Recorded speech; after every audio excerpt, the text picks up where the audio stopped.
we've got my friends Mary and Barbara with us today that we're going to go over contact tracing. What does that mean for us in the travel business as we travel today, as we're getting used to this COVID? So let's get started. Mary and Barbara, welcome to the program.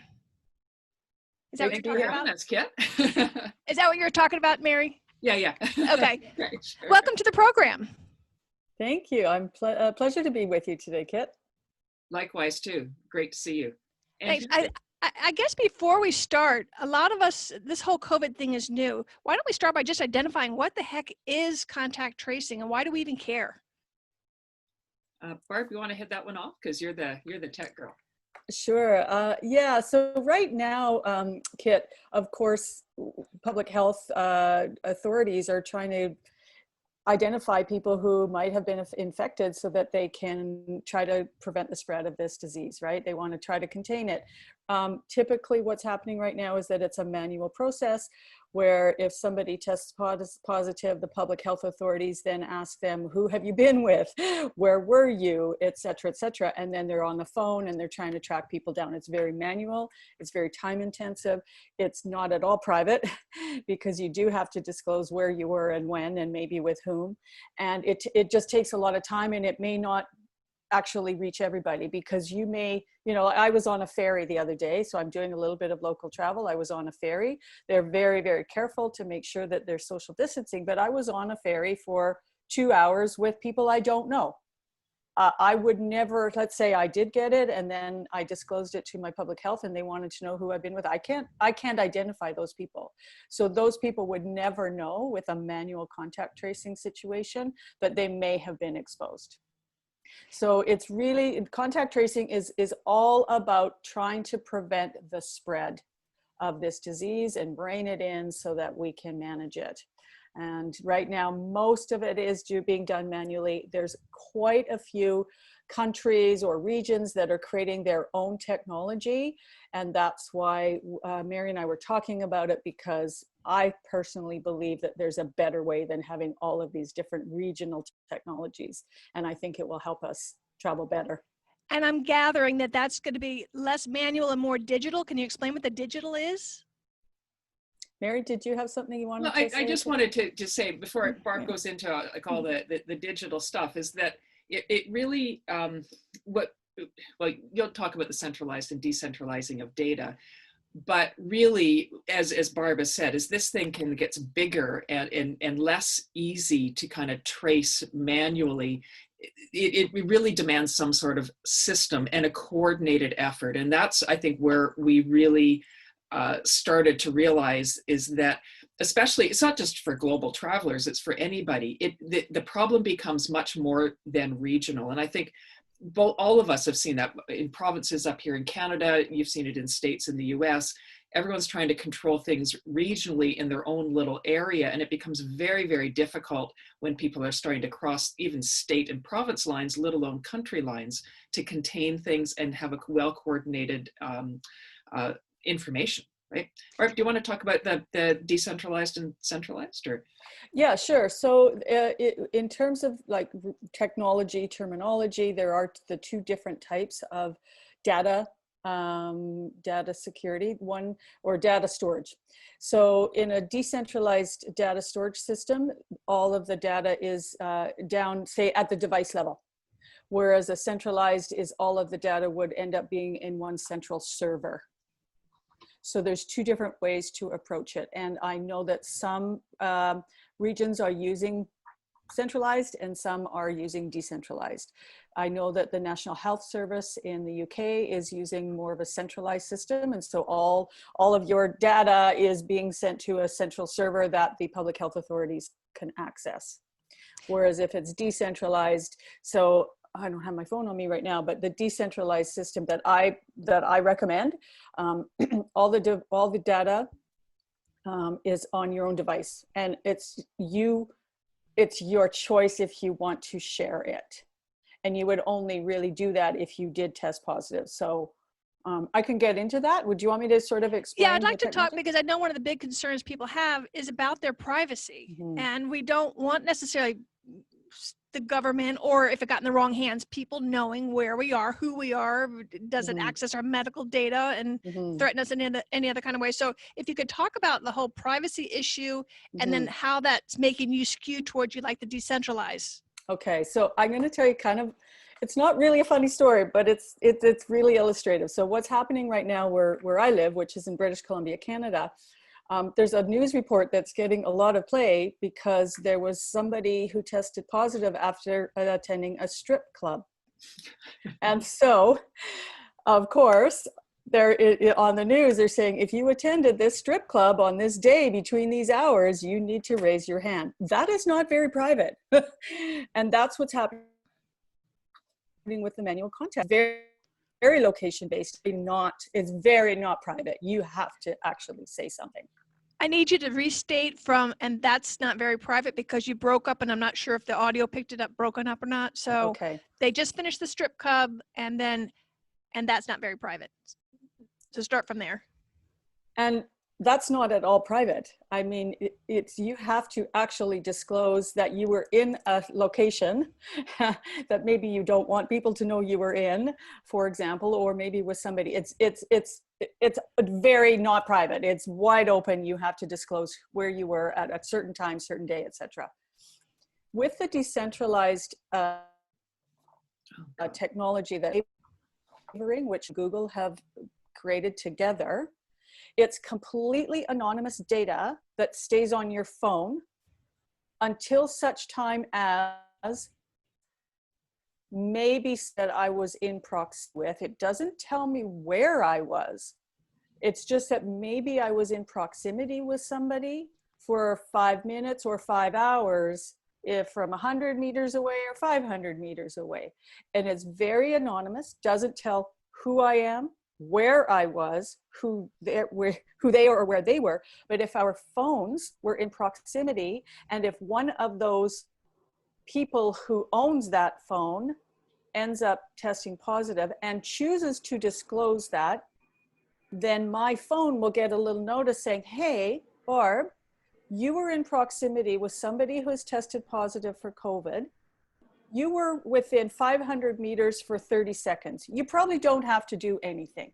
Or, hey, Barb, you were in proximity with someone for 2 hours from about 20 meters away. You might want to go get tested. It doesn't tell me who, it doesn't tell me where, when. It just tells me I may have been in proximity with somebody who was tested. To me, that's the way we need to go globally, because it crosses borders and it's completely private and voluntary. If you want to share that, let's say I decide I'm not feeling well and I get tested and I test positive, I voluntarily share that information. Then I don't have to. How does it tell if I'm just driving in the car and the person next to me tests positive? I mean, it seems like we would get all sorts of false positives or false alerts. And it doesn't tell you that immediately. Okay, so how it works is that our phones, if we have the technology enabled in our phone, and again, we can choose to or not, it sends little Bluetooth beacons. So if you and I are driving beside each other on a highway, your phone and my phone, if we pass, it's going to send a little anonymous beacon of data, anonymous data. And that just sits on my phone. And every 20 minutes, it gets randomized as well. So it's very, very private. And then maybe a week later, I test positive, and I just somehow, the app will say, you can disclose that you're positive. I press a button or something, and it sends data to the public health authority. And then they will be able to find every phone that has that random data within the last 14 days and just send a little notice to your phone. But would it say you passed Barbara for a split second so that we realize that probably was a car and not? Yeah, it would. It's gotten that detail that it could tell us, so that we don't get every week we're getting something because everybody's driving around and yeah, and you're not getting a notice every time you pass somebody. Only if that person ultimately ends up testing positive, chooses to disclose it, and you were in any proximity with them in the last 14 days. So you're Gotcha. not going to get notice of everybody you pass by in a car. Not at all. Not But at all. if this continues to grow, as it very well might, Yes. it might get to be where 80% of the population at one time or another has either gotten it or just gotten the antibodies or something like that, I would imagine. Mhm. I don't know how the Spanish flu did, but this Mhm. is not a little baby problem.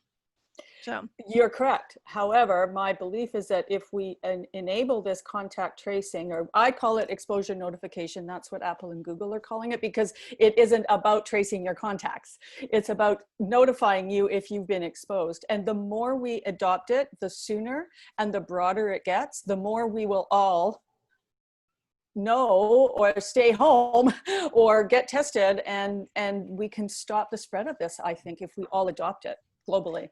Mary, are you on board with this exposure notification? That sounds a lot more pleasant to participate in. Yeah, you know what? I mean, as Canadians, perhaps we're a little bit more, we buy into, belief in government and institutions. It's just kind of the way we are. But we're also very guarded about our privacy and our information. And I will admit completely to being a little bit reluctant around this, because I know enough about marketing and the sharing of data and data mining to know that most of us don't really consider the degree to which marketers can trace and repurpose data and whatnot. And so I initially went into this with, I would say, skepticism. And particularly skepticism around having big companies like Apple or Google involved, simply because of that whole kind of history around marketing and what they do. As we got digging into the research more, that's when I started to change my viewpoint to very much what Barb is saying, in that their system, what they've put out there, would enable something which is much more global. And it doesn't put the data in the hands of independent governments, which, if you're from a country or government where you believe you can trust them, that's one thing. But we all know as travelers, there are many different types of government institutions, regional approaches to this stuff, where your data might not be safe. And so the whole concept of having it decentralized, to me, is absolutely makes sense. And then being able to coordinate the sharing of the data, to me, makes sense. Not, like I said, not just even just from a citizen perspective, but if we're going to put this into work for travel, and let's face it, the travel industry is hurting big time. And until we can get planes moving on a scale where they're, more full than half, and even now they were, I think I was talking to Terry Jones, who founded Expedia, and he said after 9/11, planes were down 70%. Traffic was down 70%. He said now they were down 90. Right? They're trying to recover back. I know in Canada, we just got word of, the third seat is going to start to be filled as of July 1st, right? Different planes or different companies are handling it in different ways. But ultimately, until those planes can move people en masse in a global perspective, the travel industry really can't recover other than on the domestic side. And I don't see how we can start doing that when a pandemic is still kind of raging on, without having some sort of care and responsibility, not only for the people who are on board, but also for the airlines to be able to say in good conscience, yes, we need to stay in business, but we also care about our passengers. Right. Now, you've sold me on this decentralized, what do we call that again? Exposure notification. However, most things tend to come with unintended consequences. Have Apple, Google, you and Barb thought about what are the possible unintended consequences of doing this mass exposure app? Well, I'll just speak to just briefly, and then let Barb go after. But as in anything that starts off as a temporary measure, we all know that taxes were a temporary measure at some point. We also know that we made a lot of changes after 9/11 in terms of security that we have maintained. And so, yes, we can say contact tracing is something that we're bringing in for a pandemic, but I think we would be foolish to think that there aren't changes that will be made now that won't have lasting repercussions for our global travel going forward. Will contact tracing be part of it? That that could be the devil's advocate, kind of saying, could it continue? Perhaps it could. And that's, so we're getting into all sorts of bigger ethical issues here. But I know absolutely, without a doubt, that travel will never be the same. It's a 9/11 moment on steroids. And we made concessions then to our privacy and our data that we wouldn't have thought of doing ever before after 9/11. And then we got used to it. This is our data, but it's related to our health. And so I still have reservations around it too, right? I mean, on some level where it's something whether we start getting into where it's attaching to your passport and, it's like, there's all sorts of weird stuff where this could go if it was maintained. Barb, do you want to speak to that a bit, or? I'm sort of thinking about the question, Kit, that you posed. I honestly haven't gone that far to think of the unintended consequences. Where my brain goes is, what happens, even if we all do this exposure notification, and even if we all have this ability to know maybe that we should get tested or whatever, then what happens? So even if we do get on an airplane and get to, I want to go to Portugal so bad. It's just in my blood. I have to get back there. But so great, what if I have this technology, and what if I get there, and then what if I get to Portugal and I find out that someone on the plane did test positive? Then what? Right? So then, like, it just brings up so many more questions about how we're going to travel. So if I am in another country, am I able to access testing there? Am I able to access medical systems there? Do I have to disclose to their public health authorities, and how do I? It just brings up so many other questions. And Mary and I have sort of grappled with it, and we're like, well, we'll get there. I mean, there's another technology that I'm hearing about, and this one is what freaks me out quite a bit more than exposure notification, and it's called immunity passports. So there's this idea of floating that we would all, instead of just our passport, we would have an immunity passport. And so to cross the border, we would have to flash some kind of something that says, yes, she's clean. Or she's been tested, or she's already had it and she has the antibodies. That freaks me out way more than anything else. And they don't even know if the antibodies are going to last for a month or a lifetime yet. They still don't know enough. But now Singapore has had great success using this contact tracing. Can you talk a little bit about that? I haven't researched that one specifically. So that's something that I can definitely go take a look at. I know a speaker friend of mine was living in Singapore when early on, and I remember seeing some Facebook posts that she shared, and it was quite far reaching, but they started it very early on. And I do believe it, and everybody bought into it. And I do believe it had a significant impact on controlling things early on. It's allowed them to maintain their economy and go about their lives, because once somebody does test, and they have a different kind of government, so they're able to pull this off easier than some other countries might be able to. But because of that, they were able to contain it right away, and it didn't crash their economy, and they had very few deaths, etc. So at its extreme, it works really, really well.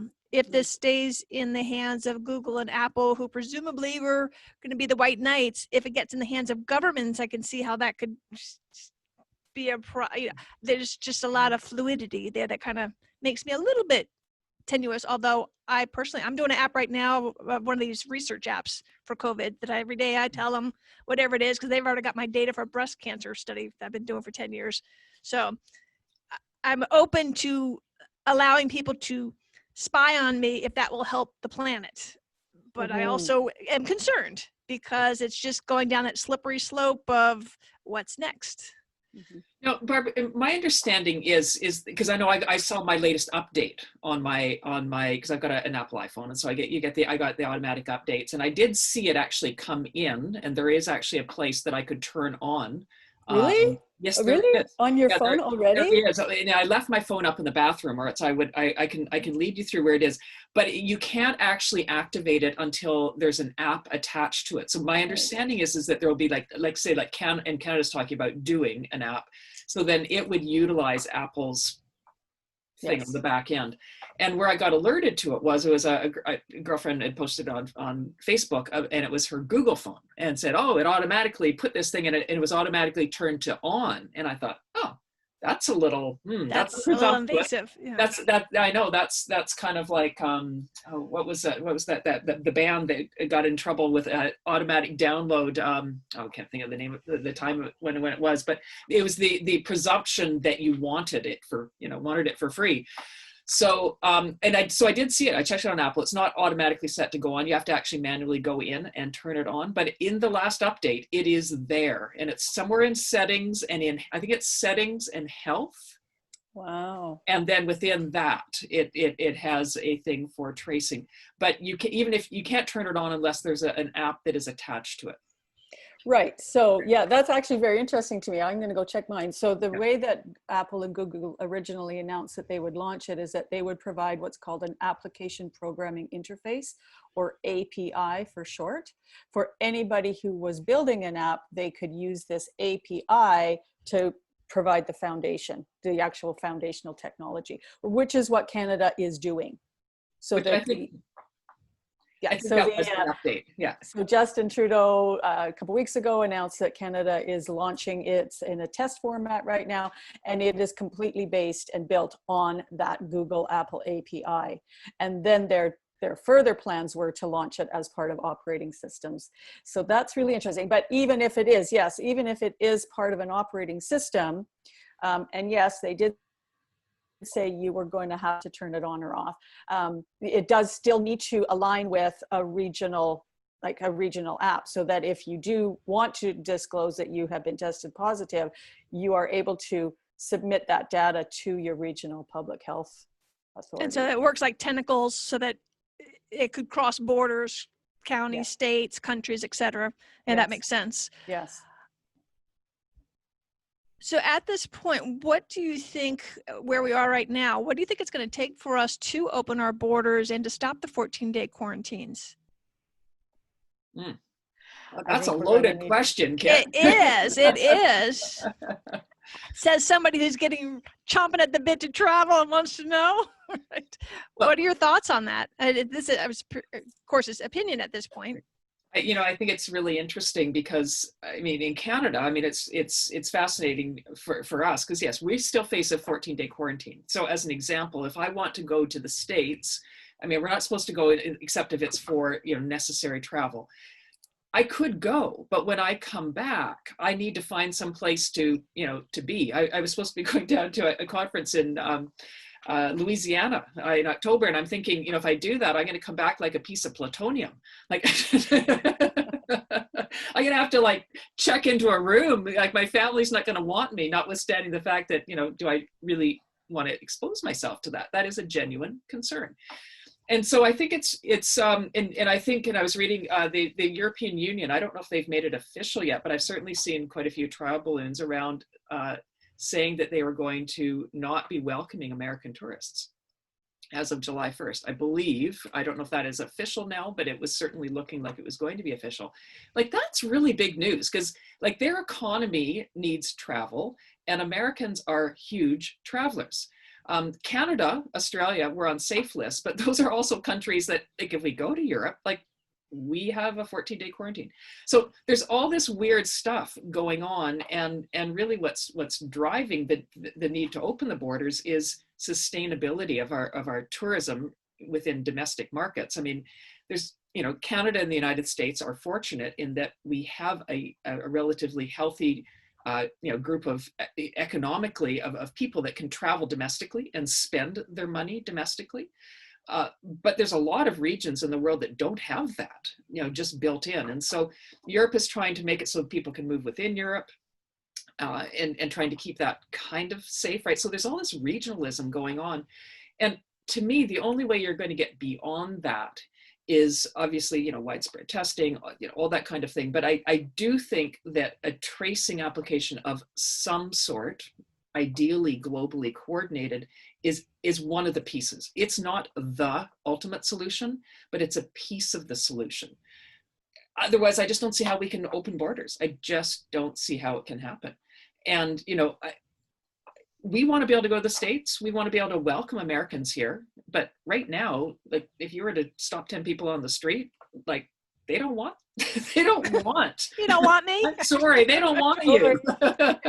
And folks, and you know what? pre-recording, they already said I wasn't allowed there. So.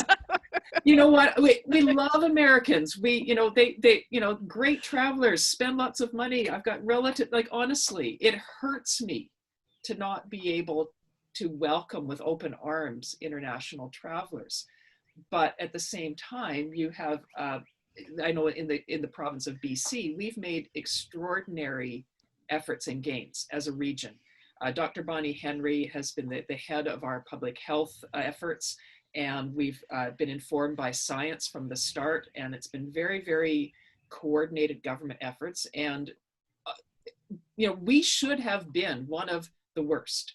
We have a lot of people that come and go from China. We have a huge group of people in the Lower Mainland that come and go from Asia who have family roots there. That's where it first broke out. Washington State had a whole bunch of things just across the border in Seattle. They were one of the first US hotspots. We had a lot of traffic coming. Like, we, for all intents and purposes, should have been in a really rough spot. But BC, through good management, has come out in one of the top regions. And so there's a lot of feeling that people want to maintain the gains that have been achieved, and they want to let down their guard and give that away just for the sake of tourism. I mean, it's an economic as much as it is a public health thing. And going back, excuse me, and going back to what Barb said earlier, if you're traveling and then you find out, you get a little ping, oh, on that plane you were on, you were exposed, and now you're in another country. What do we do? I know it's that whole, like, it's the rights and responsibilities, right? Like, what do you? It's not your home. It's yeah. I mean, what do you do? I guess, where do you even quarantine? You don't need, I mean, and who's paying for it? A lot of times people, they used everything they had of their credit to get to wherever it is they went. Who's paying for it? You know what? There are no easy answers, right? Yeah. I mean, Barb and I, you know, we came up with far more questions around it. Yeah. Yeah, I mean, ultimately, if we really want to stop this, like if we really, really collectively want to stop the spread of this disease and open up our economies again, personally, I think we have to quarantine again, like lock down for another 3 to 6 months. I really do. I think we all want to go and we want to move, and we've been in for 3 months and we want to go and we want to cross those borders and we want to stimulate the economies. But I think if we sort of stayed in our homes for another 3 to 6 months, we'd stop it. But that's not going to happen. It's not going to happen. It's not going to happen. We know that. We know they can't afford to. All those places will all go under. All these little mom and pop, particularly as Mary was saying earlier, if tourism is the lifeblood of the country, they're starving right now. Yeah, I agree. So the second step is that we know that wearing masks, washing hands, staying physically distant are the 3 primary ways to avoid contact. People aren't doing that. Unfortunately, probably 80% are, but there's always that 20% that aren't. If it were mandatory that we had to wear a mask when we were outdoors, we would be stopping the spread and we could be moving about, but people aren't doing that and they're not distancing. So, you know, there are simple ways that we could do this, but we are complex people. Human beings are not simple. We're complex. We want to do things our own way. So to me, it's kind of like, okay, stay home. No, we're not going to do that. Make it mandatory to wear masks and stay 6 feet away from each other. It's kind of hard to do sometimes. Okay, so then we go to the exposure notification. Maybe that's the next step, so that at least we know if we're safe or not. And then, yeah, what's next? What are those rights and responsibilities if we do start as a Canadian citizen? If I go to Portugal, am I going to be able to get healthcare easily, or are they going to say, sorry, we're just going to do our own resident? Because I'm on the list. Canada can travel to the European Union right now. We are okay. But I'm not ready to go because I have too many questions at that other end. And I know I'm not going to get travel insurance to cover anything that would happen. I don't know what's going to happen at the other end. There's just too many unknowns. I thought that, excuse me, Cambodia had an interesting take on how they were addressing this. Anybody want to take that and tell us a little bit about what they're doing? That was the $3,000 deposit, wasn't it, Barb? Yes, that? correct. The 3,000. Yeah, tell us about that, Mary. I'm trying to. I'll read what you said in your article. Yeah. I was gonna say, Cambodia just took it to a whole new level, requiring $3,000 from travelers upon arrival to pay for testing and potential quarantine, with a portion returned after a negative test result. So go ahead. So Mary, you want to tell us what they're doing in Cambodia? So Cambodia's taken it to a whole new level. They requiring people to basically give a deposit, $3,000 upon arrival, to cover the cost of testing, possible quarantine, and essentially what they're doing is they're downloading the cost to travelers if they happen to be traveling and testing positive. Obviously, that's not going to put Cambodia at the top of the gotta go travel destinations. What it is doing is saying they're playing hardball with the citizens, or if they're returning there. I think again, I don't know. What do you think about it, Kit? Well, as a country that probably can't afford to keep taking care of people, I get where they're coming from, and so I imagine it's only going to attract the business people that have to go there, or the wealthy people who can afford to. And if they can afford to, then why should Cambodians be picking up the tab for treating somebody that may be bringing the disease to the country? So they're free to do what they want, and then it's their rules, as long as you know the rules before you get there. I mean, I would hate to buy the ticket and then get there and say, oh, give me $3,000. I would, as long as it's up front and you know the rules, they make it 50,000, do whatever they want. Nobody's gonna pay it, but they have, in my opinion, the right to do whatever they want as they see fit, as long as people know what the ground rules are prior to purchasing the ticket. Right. Sorry. I have a really good friend who has been a travel agent since the 60s, and she only deals with the wealthy clientele. So she creates luxury experiences for her clients. I mean, to the tune of sometimes $500,000 trips. And so I was talking with her about all of this recently. Of course, her business has taken a hit as well. And she had to refund a lot of people. She had to arrange refunds for anyways. In her view, and I think Mary, you and I have spoken about this as well, that the target market that's going to travel first is the wealthy clientele, because they can afford to, pay for an entire row of an airplane, for example, if they wanted to, or they can go to the luxury hotels that you tend to think maybe do a really better job of cleaning, or a great job of cleaning and sanitizing. And a lot of the hotel chains, if you've noticed, have started doing collaborative efforts with like Lysol or cleaning companies. I find that fascinating. But anyway, so I think that the first wave of travel will be luxury travel, and or the young 20-year-olds who are invincible and they'll just go because they don't believe they're at risk, right? I'm going to throw one more group in there. Oh man, I'm sorry. I'm going to throw one more group in there. Yeah, Mary. Yes, the adventure traveler. Yes, because they're outdoors and they're a little bit intrepid to begin with. So I think we'll see that, because they're going to be safer. Now, I did talk to Dan Austin from Austin Adventures yesterday, and he said that people are driving in instead of flying, and the wealthy are chartering planes. So they just started doing their trips this month, and so that's how they're getting there to start the adventure. Yeah, no, I think that the adventure traveler, just by demographic, psychographic nature, is a little bit more comfortable with a level of risk. And let's face it, until this pandemic is either run its natural course, or we've achieved herd immunity, or we have a vaccine, there is going to be a calculated amount of risk. And some people are just more comfortable with a higher level of risk, period.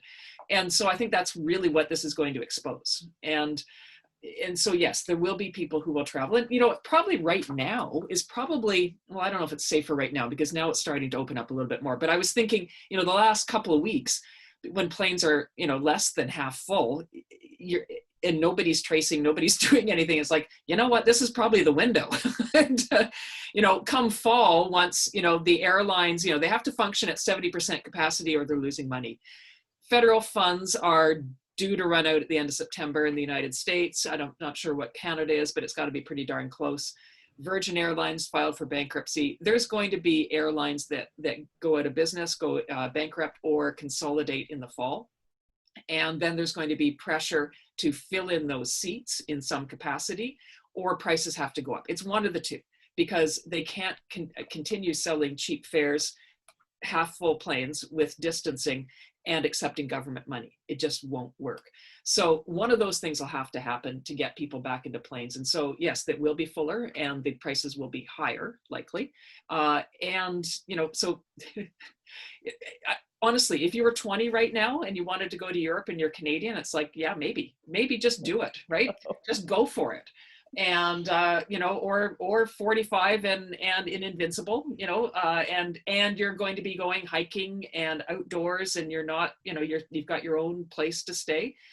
It might actually be that window, because there's not the second wave, the airlines are still flying, they still have money, and nobody's getting all crazy about tracing and all, which I think is a piece of it, but it's going to be an awkward, bulky piece of it once it tries to be coordinated on a global scale.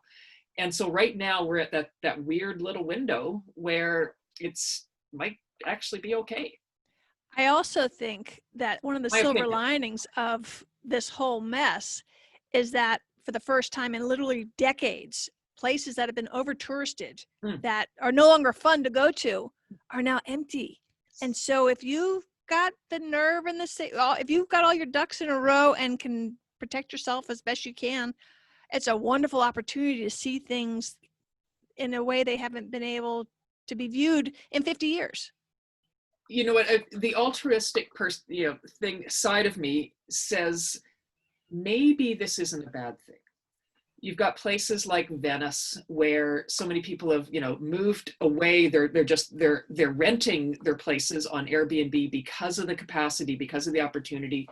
Maybe having your city back where you actually have, you know, artists, musicians, you've got people who are like functioning in that city that are actually living and working there, you know, maybe that's not a bad thing. And maybe that not having all of the cruise lines coming in there, you know, one after another every single day, maybe that's not a bad thing.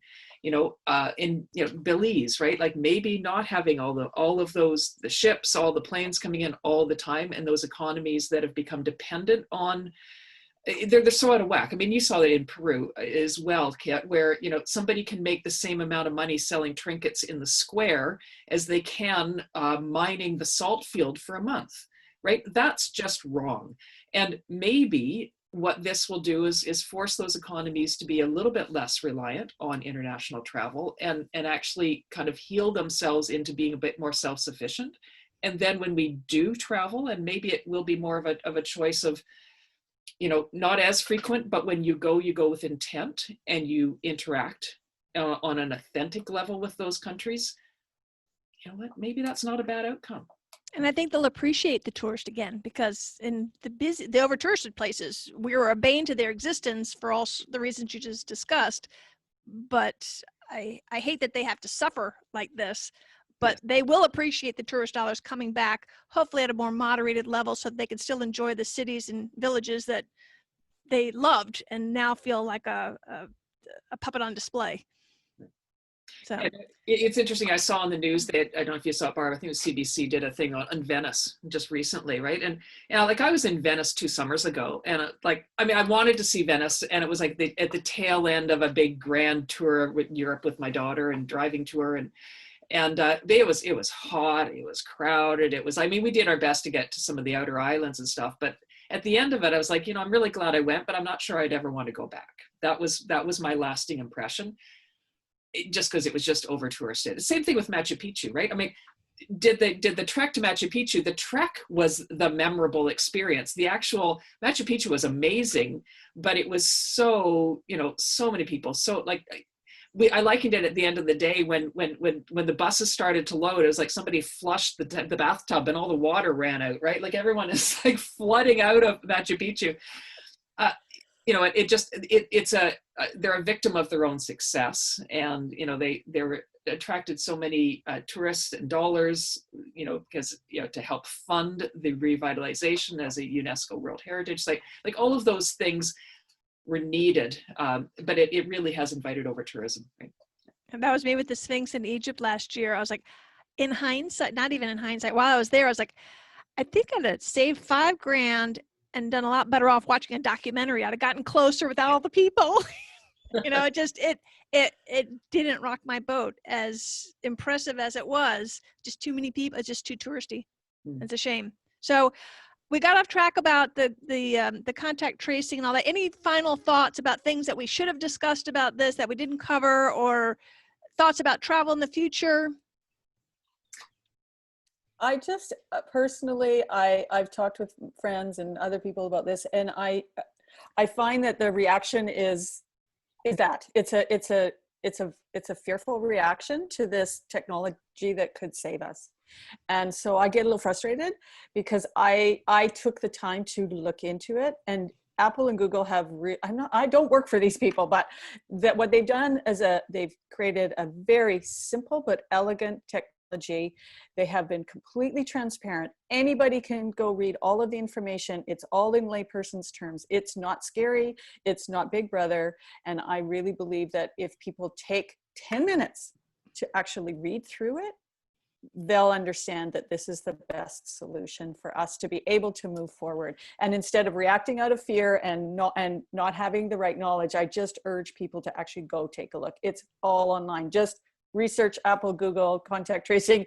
It's at your fingertip. I tell you what, if you can send me the link, I'll put the link to that in the show notes, along with all the links to your websites and your social tags and all that, so people can reach out to you both as well and find out more about your different businesses. In fact, why don't we talk, Mary, did you have any final thoughts as well? Well, I just wanted to I mean, we need to be able to travel to live our lives, right? I mean, travel experiences are those things that enrich and change us.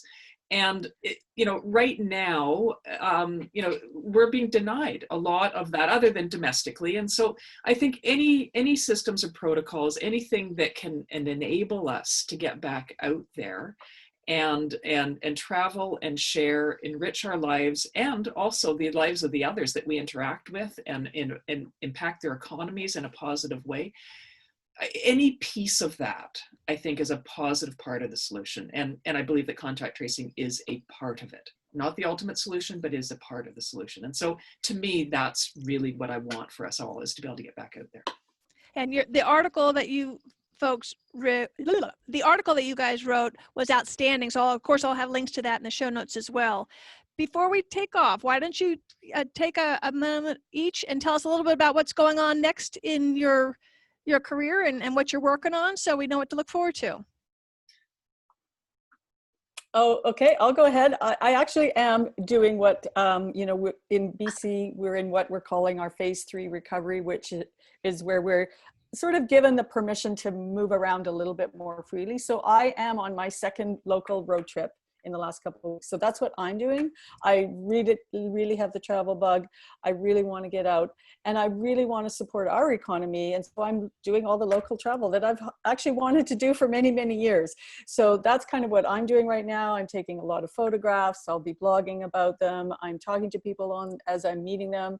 I'm observing what's happening. So like in Tofino, which is like a world renowned destination that usually, a year ago would have been teeming with people on a Monday in June. It was quite relatively easily to move around. And so it was quite lovely, and you could talk to the locals and stuff. So I just really encourage people to do some local travel too, while we're filling in all those other puzzle pieces. So that's what I'm doing right now.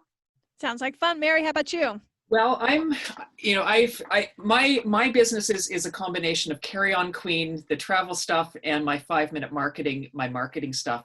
And so I've been working pretty hard around the marketing stuff. And I'm looking forward to taking a little bit of time to relax over July and August.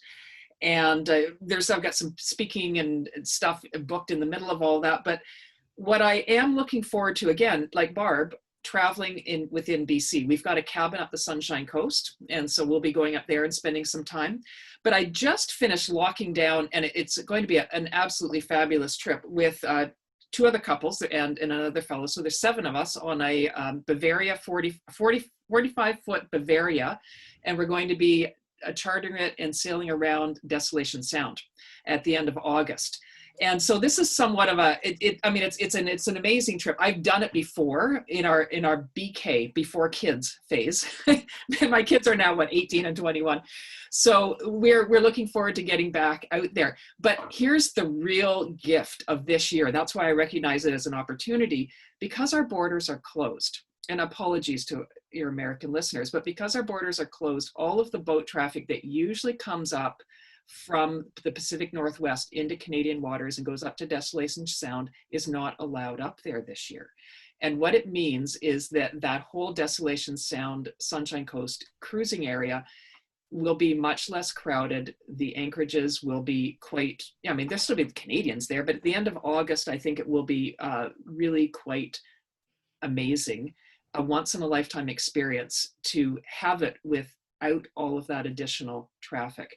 And that, I mean, it's an outstanding place to cruise, and a 45-foot Bavaria is a 2019 45-foot Bavaria. I'm feeling very, I don't know, like it's going to be awesome with 3 other couples, and really looking forward to that. And that's money I'm spending back into the Canadian and the BC economy that quite likely would have, I didn't have European plans this year, but that's going to take money from a budget that I quite likely would have spent within this year in international travel. Yeah, like Barb, I was supposed to go to Portugal and then also Italy. And so that got canceled. My Croatia trip is a bike boat trip. So what they're doing to deal with all the COVID is they're going to have everything sanitized on the boat before we get there. And then they don't come in our rooms the whole time. So, and then on the bike, hopefully outdoors, that should be pretty safe. So if they let me in the country, I think it should actually be a pretty safe adventure. No, so when was that? When? It's scheduled for that's for the end of September, and I'm supposed to be hiking in the Dolomites with Active Adventures about 2 weeks earlier. So we'll see if I'm allowed in, and hopefully there won't be a quarantine between the two, because I won't have the time to do a quarantine. So everything's up in the air, but I know that the tour companies are modifying things. We're not going to restaurants, we're doing picnics. So they're adjusting everything that they can to keep us safe so that we can still travel if we're allowed in the country. So anyhow. Well, good luck with that, because Croatia, Croatia is as lovely as Portugal is. So I hope you get there. And it won't be crowded. That's right. So That's right.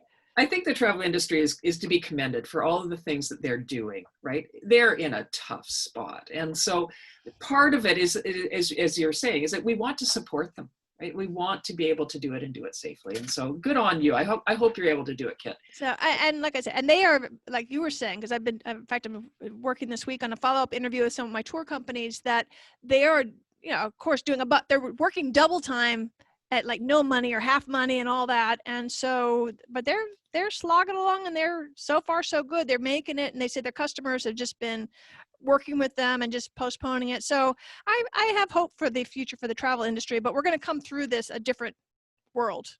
Yeah. How? We'll find out. So, but I appreciate you ladies coming on and telling us about COVID tracing and contact tracing. And I do agree with you. I think that's the way to go. And I'm looking forward to hearing more about it and hearing more about your adventures in the future. Thanks for coming on the program. Awesome. Thank Thanks. you, for having Kit. me. Is there anything we wanted to say that we didn't say? I don't think so. I think we're good. I'm good. Okay. Yeah. Oh, good. I'm still recording, so I'm just. Okay. And I see on my button here too. I think I could have recorded from here. No. In fact, I'm going to test it while we're here. Welcome back. Do you want to change my status? Oh, forget that. No. Just got a weird Google thing.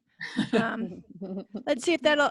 Oh, you have to give me permission. So that's good to know. Yeah. And if I do that, then it's going to stop this. Yeah. So that would have been interesting. Well, anyway, so I'll know that for the future. So anyhow, I'm going to try to get this out in the next couple of weeks. Cool. So, Yeah, and I'll send you the links. And if I don't think I have, send me headshots, logos, anything you want me to stick on the webpage. Sure. Okay. So just send me all that junk, and it'll probably come out 2 weeks from Thursday would be my guess. So. Cool. All right. Okay. That sounds All righty. good. Thanks a Good lot, luck Kit. and enjoy your sailing. That sounds fun. Yeah, I'm Barb, jealous. enjoy your trip. I know that sounds. I hadn't heard that. No, I'm like, whoa, look at you. That's I know. That's an incredible journey you planned. Wow.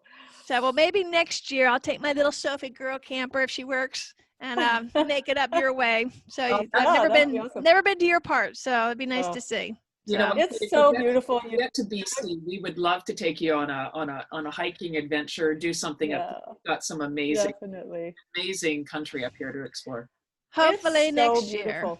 Yeah. Yeah. When does it get warm enough, or like what's the best months? Honestly, I think September is almost the best month. June can be iffy. July can get like super hot. Okay. And July, August can get really hot and then be smoky from Mhm. forest fires. But by Mhm. September, you still have nice warmth.